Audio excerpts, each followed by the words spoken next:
Hi my families, சந்தையில் போய் கருவாடு வாங்கிட்டு வந்திருந்தேன்னு ஏற்கனவே வீடியோவில் சொல்லியிருந்தேன். என்னென்ன வாங்கியிருக்கேன்னு சொல்லி இப்போ பார்த்துடலாம். சரியா? என்னென்ன கருவாடு வாங்கியிருக்கேன் அப்படின்னு பார்த்தீங்கன்னா, வெள மீன் கருவாடு, கூடவே பார்த்தீங்கன்னா கீரி மீன் சாலை. இந்த மீனை வந்து இப்படி ரெண்டாக பொளந்து வச்சுருப்பாங்க. ரொம்ப டேஸ்ட்டாக இருக்கும் இந்த கீரி மீன் சாலை. அப்புறம் வந்து பார்த்திங்கன்னா சாலை வந்து 2 பார்சல் வாங்கினேன் பார்த்துக்கோங்க. ஒரு பார்சல் 100 ரூபா, ஒரு சாலை வந்து 2 ரூபா. 1 ரூபாய்க்கும் சாலை இருந்துச்சு. அப்புறம் வந்து பார்த்திங்கன்னா வெள மீன் பார்த்திங்களா சூப்பராக இருந்தது. ஆனால் எடுக்கும்போது ரொம்ப கவனம். காஞ்ச கருவாடுங்கிறதுனால சைடு முள் பயங்கரமாக இருந்துச்சு. 2 குத்து கையிலையும் கிடச்சிது பார்த்துக்கோங்க. அப்புறம் வந்து பார்த்திங்கன்னா சாலையும் ஃப்ரெஷ்ஷாக இருந்தது. முறக்கருவாடு பார்த்திங்களா நல்லா காஞ்சி நீட்டாக இருந்து பார்க்கவே.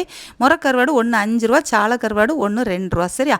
அப்புறம் வந்து பார்த்திங்கன்னா முக்கியமாக கடைசியாக வாழை மீனுங்க. எப்படி இருக்குது வாழை மீனை சூப்பராக காய வச்சு கருவாடு ஆக்கியிருக்காங்க. ரொம்ப ஃப்ரெஷ்ஷாக இருந்தது.